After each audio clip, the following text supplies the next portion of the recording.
Capítulo 11. Estava então enfermo um certo Lázaro de Betânia, aldeia de Maria e de sua irmã Marta. E Maria era aquela que tinha ungido o Senhor com unguento e lhe tinha enxugado os pés com os seus cabelos, cujo irmão Lázaro estava enfermo.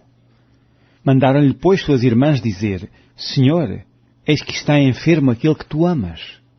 E Jesus, ouvindo isto, disse: Esta enfermidade não é para a morte, mas para a glória de Deus, para que o Filho de Deus seja glorificado por ela.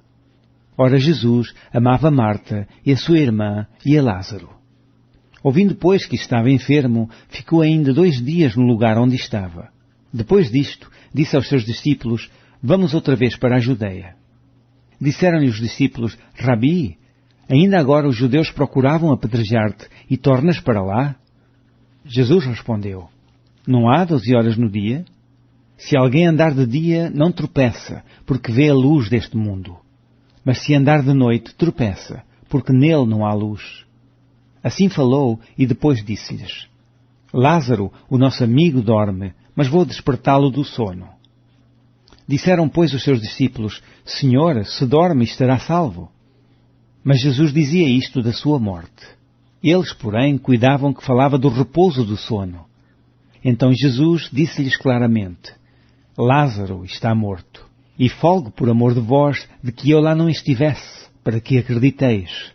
Mas vamos ter com ele. Disse, pois, Tomé, chamado Dídimo, aos condiscípulos: Vamos nós também para morrermos com ele. Chegando, pois, Jesus, achou que já havia 4 dias que estava na sepultura. Ora, Betânia distava de Jerusalém quase 15 estádios. E muitos dos judeus tinham ido consolar a Marta e a Maria acerca do seu irmão. Ouvindo, pois, Marta que Jesus vinha, saiu-lhe ao encontro. Maria, porém, ficou assentada em casa. Disse, pois, Marta a Jesus: Senhor, se tu estivesses aqui, meu irmão não teria morrido. Mas também agora sei que, tudo quanto pedires a Deus, Deus te concederá. Disse-lhe Jesus: Teu irmão há de ressuscitar.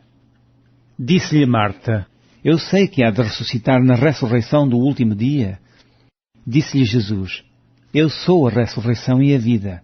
Quem crê em mim, ainda que esteja morto, viverá.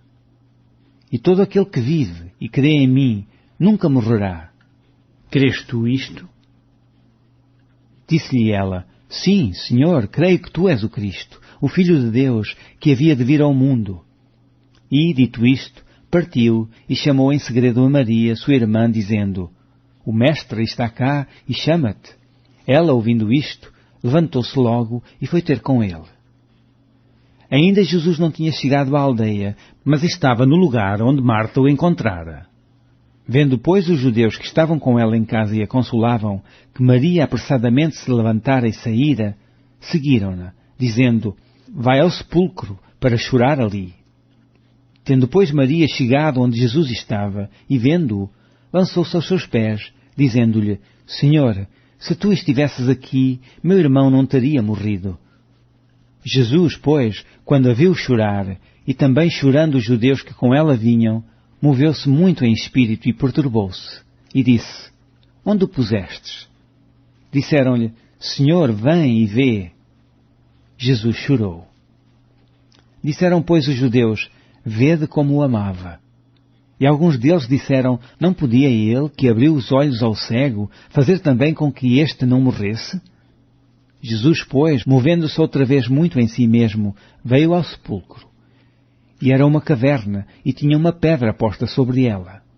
Disse Jesus: Tirai a pedra. Marta, irmã do defunto, disse-lhe: Senhor, já cheira mal, porque é já de 4 dias. Disse-lhe Jesus: Não te hei dito que, se creres, verás a glória de Deus? Tiraram, pois, a pedra, e Jesus, levantando os olhos para o céu, disse: Pai, graças te dou por me haveres ouvido. Eu bem sei que sempre me ouves, mas eu disse isto por causa da multidão que está em redor, para que creiam que tu me enviaste. E, tendo dito isto, clamou com grande voz: Lázaro, sai para fora.